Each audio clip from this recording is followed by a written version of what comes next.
And we begin with this story developing. The Bank of Ghana has withdrawn the license of Credit Reference Bureau Hudson Price Data Solution. The regulator, in a letter, has directed banks and other financial institutions to stop sending data on their clients' credit history to the firm.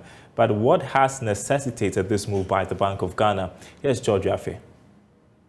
The Bank of Ghana, in the letter that was asking these institutions to stop sending data to Hudson Price, noted that the action was influenced by persistent non-compliance of the Credit Reference Bureau Act. The central bank, in the letter seen by Joy Business, directed Hudson Price to immediately cease operations. That is on November 21, 2022. That was yesterday. The central bank in the letter was asking all those that had contracts and subscribed to Hudson Price to move to another credit reference bureau in the country, not later than December 10, 2022. It is not clear for now the specific breach in the Credit Reference Bureau Act that forced the Bank of Ghana to take this action against Hudson Price. But it's also said the central bank wanted to take measures to protect the financial space. The action by the central bank means that we now have only two credit reference bureaus in the country, that is XDS Data and Dun and Bradstreet. Some of these institutions had in the past complained about how they had struggled in getting the commercial banks to comply with the Credit Reference Bureau when it comes to submitting of data covering their clients, in terms of those that are in good financial standing. All right, let's move on to the 2023 budget that is expected to be presented on Thursday. Centralize the collection of property tax and empower the Ghana Revenue Authority to collect the levy on behalf of government. That is advice from tax consultant Francis Timor-Boy ahead of the budget presentation. He joins us on Zoom to discuss a bit more. Thanks for your time, Francis. So, property tax has been on the table for long but has not been effectively used to improve revenue collection. Tell us a bit more about your proposal on property tax. Good afternoon, Daryl, and thanks for having me. I think the property tax discussion has been on the table for a very long time.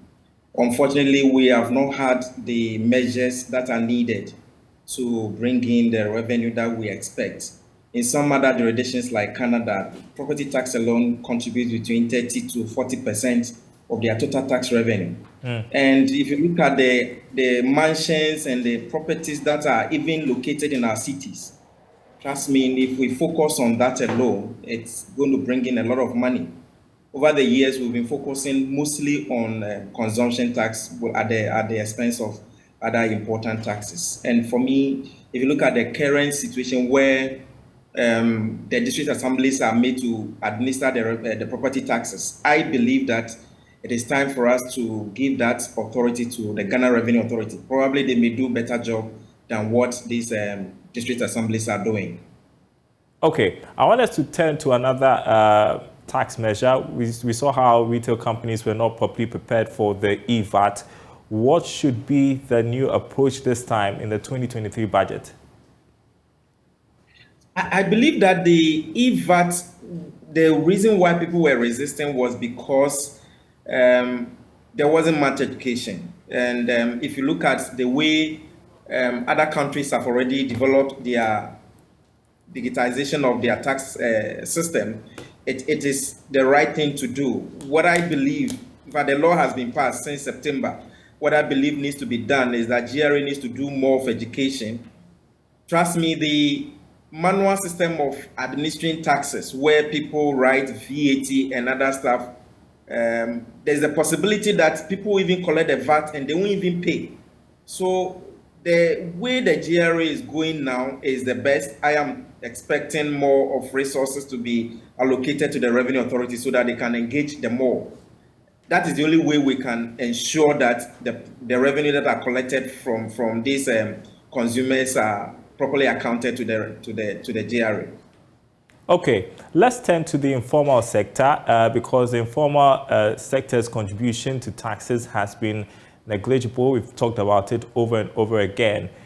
This is also a fine opportunity, especially with what is happening in the country right now, to rope in the informal sector. And so I don't know if you anticipate new tax measures to capture the informal sector, but what can be done? So, first of all, I am not expecting any indirect tax to be introduced because that affects everybody, both formal and informal. What I'm expecting to be done are the measures that we already have. We have some policies that target the informal sector. Unfortunately, our major problem has been how do we identify the informal sectors? The presumption tax was introduced in 2015, but for some policy reasons, we have not been able to implement it. And if the informal sector is known to be contributing between 36% to GDP, you can imagine the amount of money the government will collect if we really focus on that sector. Possibly, they appear to be untouchable for political reasons, but I believe it is time to, be more serious with the informal sector. All the policies that we have already outlined since 2015 needs to be rolled out. Other countries are doing it, so why can't we do it? We shouldn't be too much reliant on the consumption tax because we believe that that is the only way we can, low-hanging fruits, we can pick them. We should be more focused on the direct taxes, and we should go after the informal sector.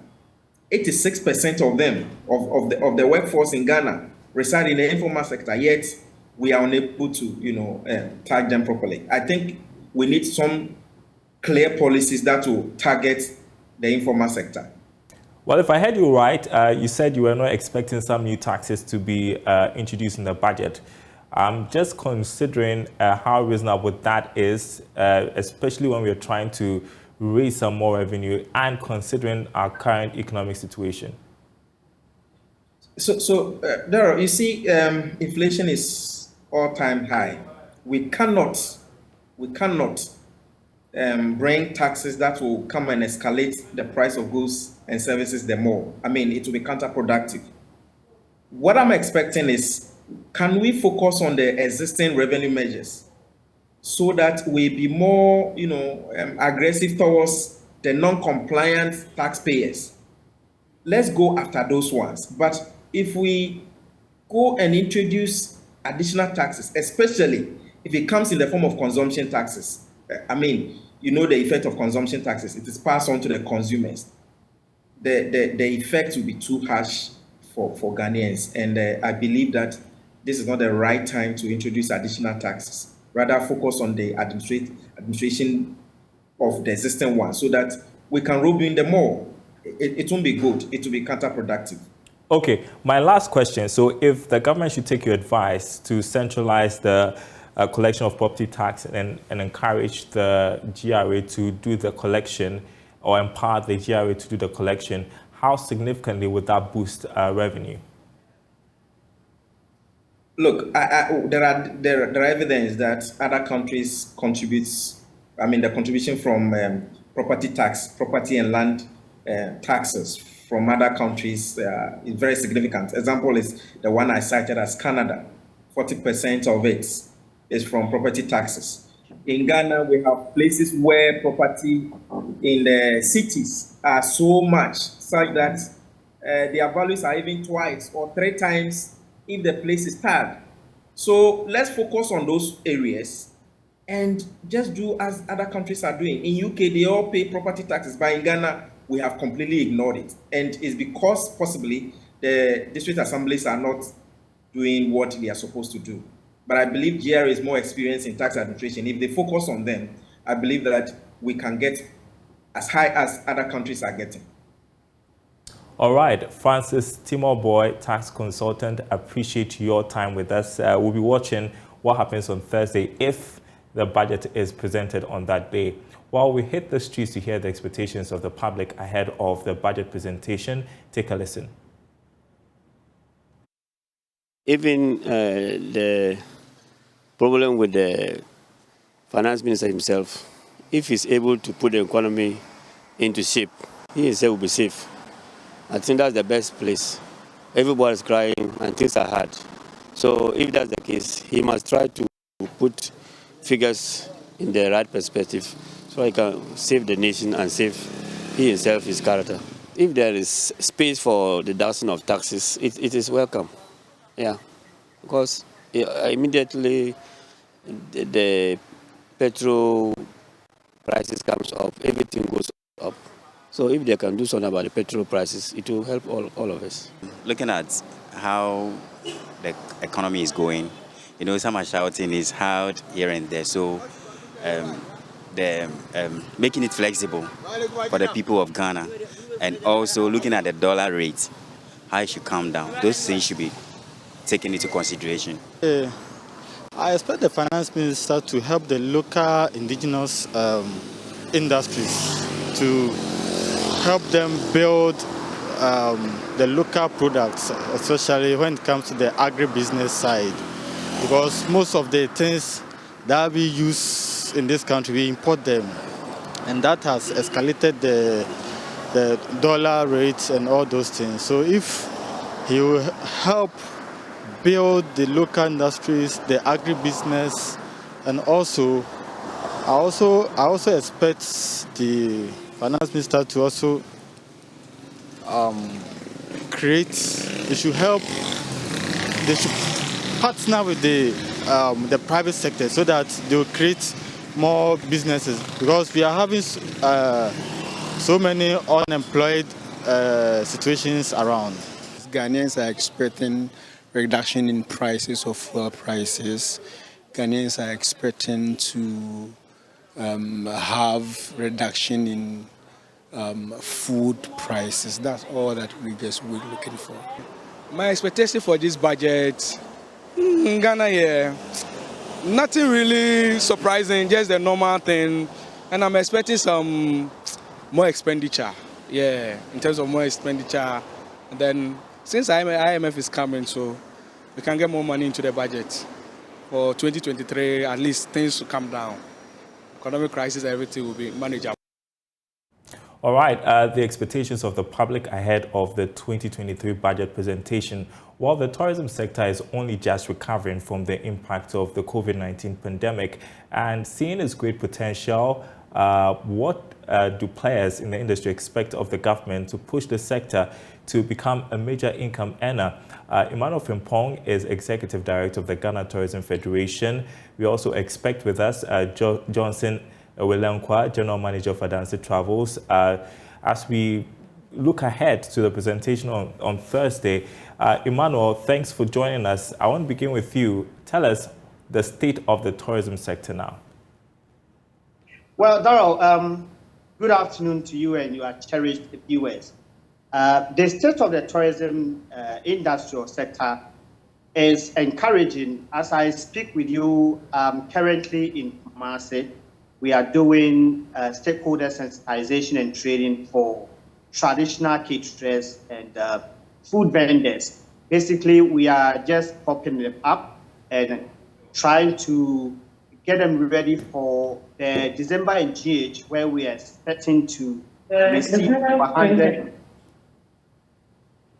Please go ahead. We are expecting to see over 100,000 people to visit Ghana between December and January. So I would say we are looking forward to that. Of course, we all know the challenges that the country is going through, but we don't want to focus too much on the challenges. We see opportunity in December and GH, and we want to prepare our members to be ready for it so that we can earn some foreign income. What has recovery been like? Well, recovery, I think, from second quarter of the year was quite good, but getting to the third quarter, it has been quite terrible, and we all know where we are as a country. The economy is in bad shape, and of course, it affects almost every sector, and much more the tourism sector, where we rely more on some of the things we need. We import them. We have to get some forests. We need to get dollars, and you go to market, item that you bought for some few hours, you go and it has gone up triple or quadruple, and it's becoming difficult for everybody. But in the midst of it, we also believe that tourism has the solution for the country. Therefore, we have to position ourselves very well and to be able to also contribute to get us out of where we find ourselves as a nation. Well, looking at how significantly tourism contributes to GDP, do you think governments over time have deliberately invested in the sector? I don't think so. I don't think so. I think governments over the years have just given too many lip services to the sector. If you look at the potential of tourism in this country, and we've seen countries who are using tourism to contribute so much to the economy, but we hear too many talks, little effort to actually position the tourism sector to contribute much to the economy. So we have been seeing it over the years, not just this government, but over the years, too much talk, too much talk. And so where should investments go? Tourism sites, events. I remember the year of return, that was a big success for us. Right. So where should investment go? I think government has to prioritize whatever they are doing. And I'm hoping that this budget will seek to do that. Because if you look at tourism, it is one of the sectors that has the potential to impact on every aspect of the economy, where everybody benefits, especially women benefits in this sector. But we haven't seen the needed investment in tourism. We haven't seen practitioners being trained. We haven't seen our roads being fixed. We haven't seen attraction site infrastructures being fixed. So we have too many challenges, and we have too many people talking about, government talking about what they want to do, yet nothing is being done. So if we can focus, if government can pay attention to tourism, I believe tourism has the potential to change some of the things that we are seeing. Come to think of it, anybody that comes into the country as a tourist comes here with foreign money. So if we are talking about dollars that we don't have, what is our problem? We have airports. When people are coming here, it is so difficult to get visa. Visa on arrival is a challenge. Electronic visa is a challenge. Why should that be a challenge? I don't know. So these are the hanging fruits that we should be looking at, but government is doing nothing. Okay, Emmanuel, Johnson Ewelankwa, General Manager of Adansi Travels, joins us also to have a bite. And well, Johnson, Adansi Travels goes all over the world, taking people to look at places, to enjoy tourism sites. How do you think Ghana can improve its tourism sector, and what should be the focus of government as it puts together the 2023 budget? Okay, so thank you. So Adansi Travels doesn't just take people outside. Basically, primarily, we are more focused on bringing people into the country. Just to latch on the point Mr. Emmanuel was speaking about, that's our main aim. So it's one thing that we are really focused on. It's important for us to have this vision realized. Like he said, there has to be much investment in the local infrastructure. Realize that when you travel outside, much of the tourist sectors are very much improved. So it doesn't take a lot, it doesn't take so much to convince people to enjoy all these tourist facilities. Of course, government is doing its best, but we expect more, like Oliver, we expect more that these sites must really be enhanced, because if you look at the tourism, the local tourism chain, like Mr. Emmanuel says, it stands to benefit a lot of people. So going forward, and latching on to that, going forward in this budgetary, I expect that government would place some or much emphasis on investment in the tourism sector in terms of the infrastructure to all these tourism sectors. For example, when you take a place like Paris, the Eiffel Tower alone attracts 15 million people every year, just the Eiffel Tower alone. Imagine if we had an edifice like that in the country, attracting even just half of it, 7 million people, and all these people are bringing in foreign exchange. So regardless of the fact that the currency being high, it might not really be a problem, because then we are earning more, having more USDs, instead of the inverse of having to send more money out there. So that is our expectation going forward in this budget, which is to be read. One other thing we are also looking at, just to do a little retrospect on the impact that we've had over the years. So if you recollect, 2 years ago, COVID hit, and one industry that COVID really affected, without mincing words, was the tourism sector. It was like, well, zero. If it were really down, because then the airport was shut, nobody was coming in, Accra was closed, Kumasi was closed. So even if you had to do with local tourism, you can't take people. Everyone was instructed to be in their home. So you can imagine the net impact that it had on our business. Now, just when we were coming out of the COVID, then unfortunately we had this economic issues. So it's like being in coma, waking up out of coma, and then being hit by an acute disease. So the impact has been very huge. So we would implore government to look at the tourism sector, which stands to give us much revenue and employment. Perhaps look at some very much needed tax breaks for most of these travel industries still standing. As we very well know, some have folded up, and those still standing are even barely above the water. So it is important government looks at this place, the kind of employment it stands to create for people, and introduce some tax breaks in there. We're also looking at expediting the grant services. So we know during COVID, government made provision for some grants to be awarded to SMEs struggling and all. We are looking at government expediting the conclusion of these grants applications by these SMEs, so some monies can be available to help the tourism sector. Okay, and still with you, Johnson, what new ideas can we incorporate from what you've seen from other countries? Because I just get the feeling we are a bit fixated on the domestic tourist sites, that we don't explore other avenues, because tourism has evolved. Yeah, so tourism has really evolved, like you said. So there are other avenues like health tourism. We can look at health tourism. So in terms of health tourism, you are looking at creating better medical services for people around the region to be able to access these facilities. If you realize, Ghana stands at a very good position for this one because of our stable security system.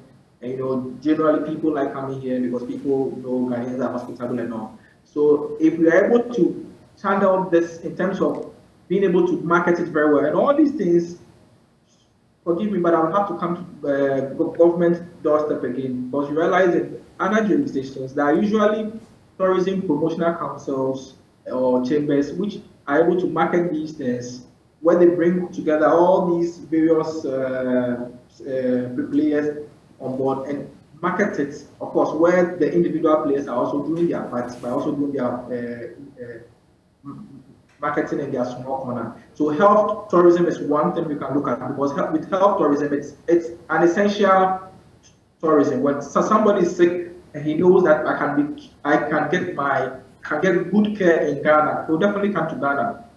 So we can target the Ivory Coast, the neighboring countries around us, and it will be a very good thing. One other thing we can also look at is school tourism. So we are looking at the educational sector. So one thing we haven't really paid attention to. So if you realize, if you go to our schools these days, we have more foreigners coming into our schools. We can look at that. There was one report I read the other time where it was said that the amount of money that Nigerians spend on school fees in Ghana is even more than the total amount of money that they put into their educational sector. So these are all bright avenues you can have a look at. And even ecotourism, we have ecotourism in there. So we can have a look at that. And cultural tourism. I remember there was a time our deputy minister mentioned about even packaging our funeral very well. It can be a source of tourism for other people. So we can look at all these various places. All right, Emmanuel, the president launched a new tourism marketing campaign called Destination Ghana recently. We haven't heard more about that since he made that announcement. I anticipate that players in the sector will be looking to hear something more when the budget is presented. But in just a minute, if you could tell us what your expectations are for Destination Ghana. Are you still there, Emmanuel? All right, we've lost Emmanuel, but if you can hear me, Johnson, maybe you can take that up. Yes, so we are looking forward for government doing something on that front in terms of the marketing you mentioned about. Okay, thank you so much, Johnson Kwawu, who is General Manager of Adanse Travels. Appreciate your time with us. Thanks for speaking with us. Well, before we go, the withdrawal of the foreign exchange for import of non-essential commodities, including rice, could constrain foreign exchange liquidity, particularly dollars, and worsen its demand-supply disparity. That's a session by Data Bank Research and many other research institutions. Here's more in this report. The Bank of Ghana announced the withdrawal of foreign exchange support for the import of what the government classifies as non-essential commodities. They included rice, poultry, cooking oil, among others.